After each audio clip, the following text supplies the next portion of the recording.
Hello, hello, and welcome to Saturday Soundbites. I'm your host, Veronica Sofer, and I'm thrilled to be here with you on Saturday Soundbites. Every week, we get together and we talk about visibility strategy. We talk about branding, networking, marketing, public relations, and all the things that help you grow your business in the visibility space. And sometimes that means operations too. So today, I have a fantastic guest, and we're going to bring her on in just a second. But before we do, let's take care of some housekeeping. If you are listening on the podcast, make sure you hit subscribe. We don't want you to miss any episodes of Saturday Soundbites. And if you're watching on Facebook or YouTube, drop us some comments, and my guest and I will be sure to circle back with you. So, with that, I'm going to go ahead and launch this episode. I am bringing on the amazing Krystal Booker to the show. Welcome, Krystal. Hi, I am so excited to be here with Saturday Soundbites. You are amazing. Love the show, and I can't wait for us to dive in and chat further about all things relating to business and operations and the fun I stuff. love it. I love it. I love your energy. And you said operations, and all of a sudden everyone's interest kind of peaked. But before we get into the juicy part about that, let's learn a little bit more about you so that we can just head right over to the nitty gritty of the conversation. Yeah, so my name is Krystal. I'm the CEO and founder of KrystalClear Virtual, which is an operations agency.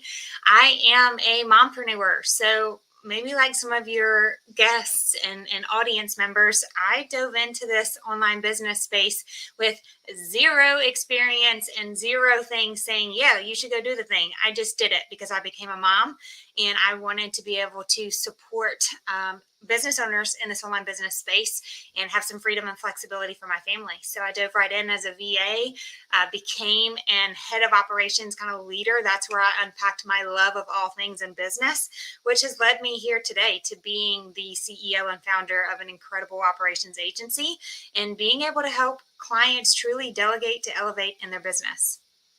That's so fantastic. And there are certain people who are wired this way. So Yeah. I am not one of them, but I do love connecting with people that are, because we need to get more tips and strategies from people like you to grow our businesses. So let's dive right in. Let's talk about some of the challenges that business owners have. And I know we're going to talk about the one of the terms that some of us struggle with, delegation. Some of us like control and have a hard time with that. But let's start with some of the challenges that mompreneurs, entrepreneurs, people in the online space face today as they're growing their businesses. Yeah. So when business owners and CEOs hear operations and they're not naturally wired to just know what it's going to take to have a streamlined operations, that title in itself can be overwhelming. And what I love to suggest to all CEOs and business owners are really taking a look at a whole of your business and evaluating, do you have systems and processes in place that remove you from some of the day to day, that remove some of your team members from the day to day? This is how we optimize our business. This is how we get more from our business. Having something that we can plug a team member into that they are supported with, that's what in a nutshell, SOPs do. They support you, they support your team, they support your business. So you as a busy CEO can go take a week off on vacation and not worry about is everything getting done as it should. Your team has these incredible systems and processes to fall back on, so you know that it is. So just starting there and letting that be a golden nugget that entrepreneurs sit on. It's not always that business owners and CEOs jump into a business and think, oh, I better get my systems and processes in place. But it is a necessity as you continue to grow and scale your business. Yeah, absolutely. And SOPs, let's touch on those just a little bit. For those of you that don't know, standard operating procedures can really be your Bible. They can be your roadmap. What are some ways that folks like us and people who have started out in the online space can really start that process without having made an investment? In other words, if you're just starting out, I always tell people it's better to have those in place now before you get too far, because it's going to give you some challenges when you go to scale your business. But if you're not in a place where you've got revenue to invest in an expert like you, how can you start those basic SOPs? Yeah, so you know what I suggest? And one of my taglines has always been simplify to multiply in your business. I love This it. applies I'm to going to creating. write that down because that's a good one. Simplify to multiply. And this is in any and all areas of your business. There is not one piece of your business that you can't look at and get and go, how can I simplify to multiply here? And it's the same with standard operating procedures. You can literally be working on something in your business, pull up a Zoom screen and hit record and just start talking out loud what you're doing. What you're Yes. creating right now is a video SOP by doing this. And you're not taking any additional time away from your business other than pulling up the Zoom screen and hitting record. So you can create this SOP library that when you are ready to delegate, anyone can step into and see a complete video walkthrough and SOP of what it's going to take to do this particular piece of the business task, whatever it is that you're documenting. You can then have that person transcribe it into a written doc. So we really can simplify our efforts in creating the SOPs. Hmm. Nothing has to be big and complicated. It can be a recorded screen where you talk through every bit of what you're doing, and voila, you have just created an SOP that's going to be extremely effective for you and your team. Yes, that's fantastic. I mean, it seems it's so simple. It is so simple, but oftentimes we lose sight of capturing and memorializing our actions for our business. And so it makes it really challenging as you're looking to bring on team members and onboard and transition team members. So I love that tip. Krystal, when you're thinking about delegating, and this is really a question more for the CEO types and the certain type A personalities, how do we delegate and do it willingly? Because sometimes we do it reluctantly and it doesn't really benefit the company the way it should. How can folks start getting comfortable with delegating? Yeah. So, one, having SOPs in place in your business, that is going to be your peace of mind because you're going to know that a team member can come in and review this thing, know exactly how it's been done, and go do it well. Yeah. So, that's the foundation of assuring yourself that this is going to be okay, that Hmm. everything is going to get done right because you have given them the roadmap to go do it exactly how you do it. Another way that delegation is so successful with a business, and this is where I like to say, that delegation can give you a business that creates leverage and scalability. A lot of the times we say there's so much on my plate, I just need to delegate and get it off. And whereas that can provide flexibility for scalability, delegation can also be a part of your deliverable for clients. So if you are someone that has a strategy piece in your framework of offers, but also implementation and done for you services, which we all know that in this industry, both are needed. If you, or maybe you have just offered strategy and you're thinking, I would love to do the done for you for all of these clients that are asking me, but I have no capacity for it. This is where you look through the lens of delegation and say, what would it look like if I could offer my clients, more clients, some done for you, but Yep. I handed that off to a team member that actually did the implementation? What Hmm. does that look like for your business? Now, whereas you might have capped yourself at a few clients a month because your capacity only allows for you to do the done for you at that capacity, now the ceiling is removed and you have Yeah. prepped yourself to have a business that allows you to go bring in infinite clients because you have a team that is growing as your offers are growing and the more selling that you're doing, right? So approaching things of, one, do I have the foundations in place so that when someone steps in, they can review what it is that I want them to take over and do it well? And then two, do I have a partner out here that I can trust to go and help me do some of the deliverables beyond just my own business tasks, but for my clients? And if I do, this sets you up for more of a, you're looking beyond the investment of delegating something in your business. Now you're looking at it as, I actually have a scalable business. And that becomes very powerful in the mindset that you have and going and selling to your potential clients and what that Hmm. looks like for the business overall. Hmm. Yeah, that's really good advice. And I think once people see the potential for their growth, we talk about scalability as if it's something that's really easy to do. And yes, you need to have a plan, but more importantly, you need to have those processes because without the processes, your plan isn't going to help you grow your business. That scalability just isn't going to show up. What are some ways that people can connect with other like-minded entrepreneurs? And in other words, what kind of resources do you recommend that entrepreneurs tap into to learn about the operations of a business? Because some of us may have gone to journalism school, or we were in the health profession, or we were in the teaching profession, and now we're in the online space, and we didn't go to business school. So how do you connect? How do you connect with other people in this space to learn from them? Yeah, so there are so many communities out there that are incredible for just getting to know, like, or anyone in this operations industry, right? But I personally loved diving into the two tools, Rocket Fuel being a book that you can read, and also Traction. So, what this unpacks is the EOS business model, entrepreneurial operating system. And although this is kind of a system that you implement in itself, there's so much gold when it comes to operations and how you can structure your business for results to be driven, that you can plug and play regardless of the size of the business that you have. When I really consumed the resources, and then there's resources beyond those books from Mark C. Winters and EOS that you're able to utilize online. But when I unpacked the gold for all things operations from these two books, it really allowed me to see operations in a new light and Hmm. figure out, coming into any business, what can be plugged and played to be successful for them. So, for example, implementing a really strong strategy for running a weekly meeting. It talks all about an L10 format in these books, which is really, really just an amazing way to lay out a weekly meeting that's going to drive results for Hmm.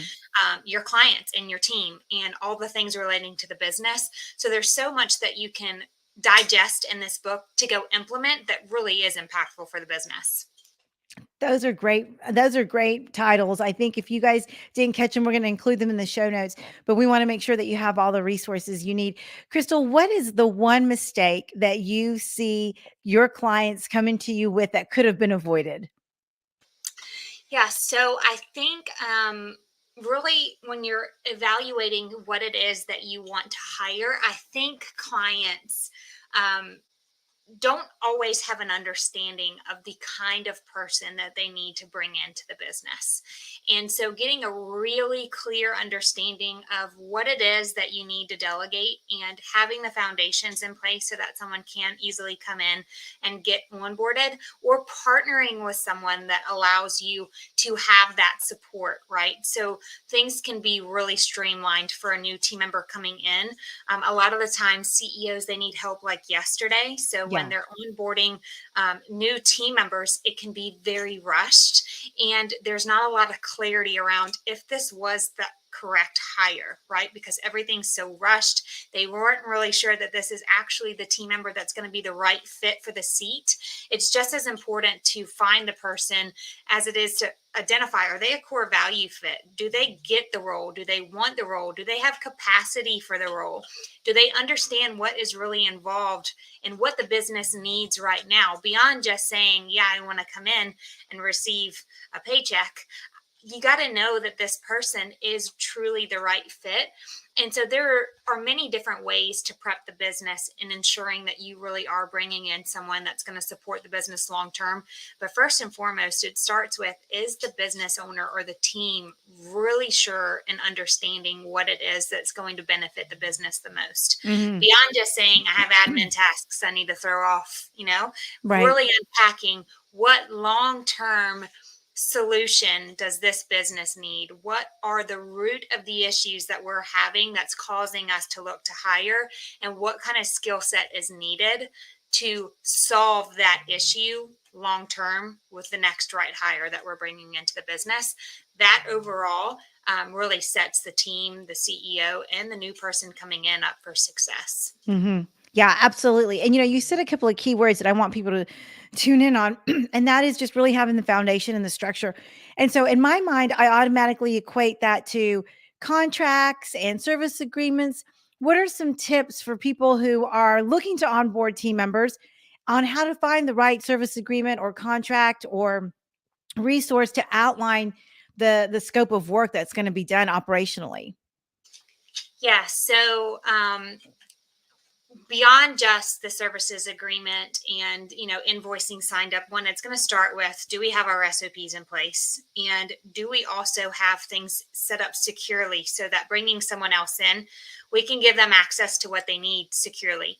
Do we have a running checklist of the skill set and the tasks that we need to offload to this person to ensure that when we are having conversations around the role, we know exactly who we want to bring in? Do we have an idea of the capacity needs for this? And one of the things that I want to just mention here is there's so many different opportunities and avenues for finding a great hire. There's not necessarily a right and wrong process for everyone, but there are opportunities for you to lean on a partner and a resource that will allow you to make the right hire, depending on how services are structured.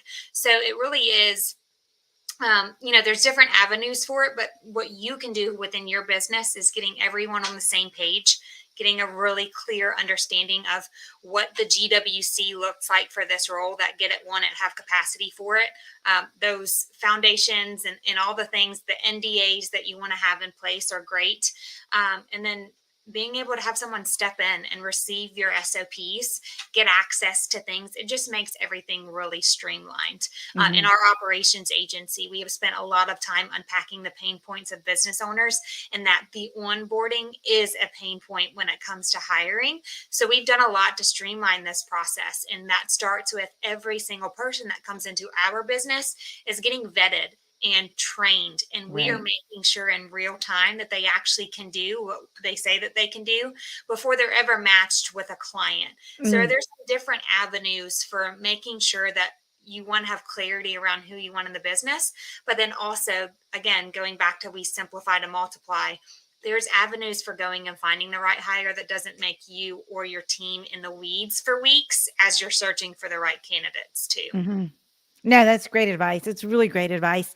So, Krystal, where can people learn more about you? Tell us a little bit about how you support your clients, because for some people, they're listening and going, wow, that's really overwhelming, and I don't even know where to Yeah. get started. So, how Yeah. can people reach out to you and connect and learn more about what you're doing to support business owners? Yeah. So because we are hyper aware of CEOs being at a place that they're like, I need to hire someone like yesterday, we've done a lot of simplifying in our operations agency so that minimal things are having to happen from the CEO up front. If they have some clarity around the kind of tasks they want to offload, and they have some clarity around the capacity needs, and they have clarity around their budget for the role, we're pretty much able to get in and do everything else. The only other thing I would suggest a CEO having ready is some kind of systems and processes documented so that when we're stepping in and we're having our kickoff call, we're not only getting access to the tools that our team member is going to be working from, but they're also getting to come in and review the SOPs, which is just going to make the onboarding a bit smoother for them.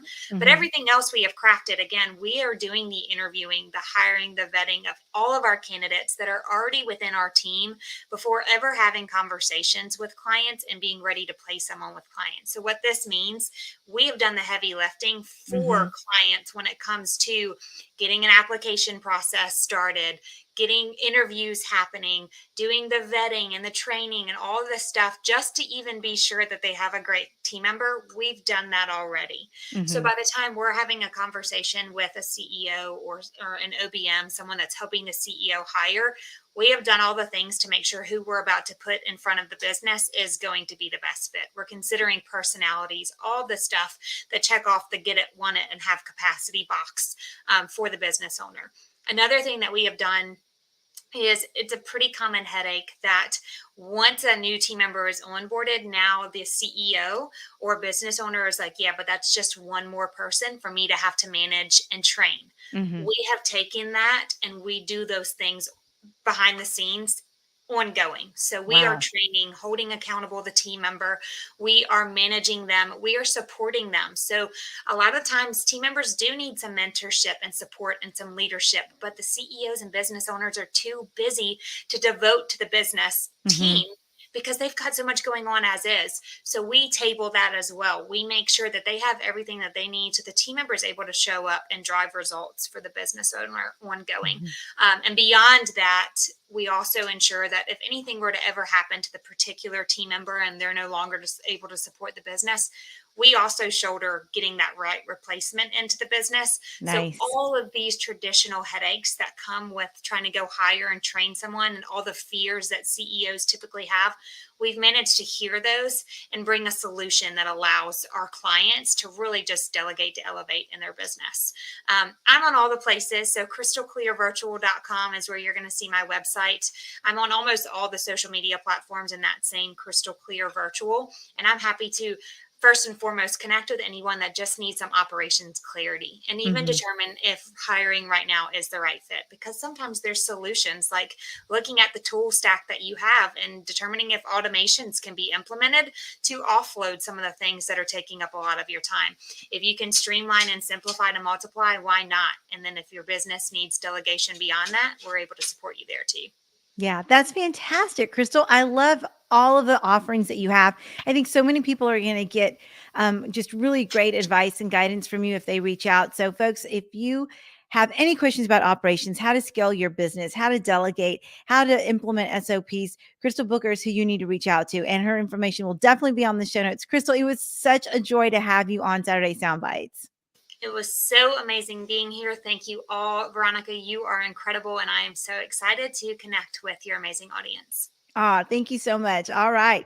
Well, we're going to wrap up this episode, guys. Reach out to Krystal. You can have a fantastic business idea. You can have a fantastic business and service in place. But if you don't have those operational functions ready to go, you are going to not do the things you want to do. You won't be meeting those goals. So let's get those operations in order. So we're going to go ahead and wrap up this episode of Saturday Soundbites. Again, if you are listening on the podcast, make sure you hit subscribe. We don't want you to miss any episodes. If you're watching on YouTube or on Facebook, drop us some comments, any questions you might have for Krystal or myself, and we will be sure to circle back with you. And of course, you can always find me at veronicavsofer.com. And I look forward to seeing you next time. So I'm going to wrap up by sending you lots of positive energy and light.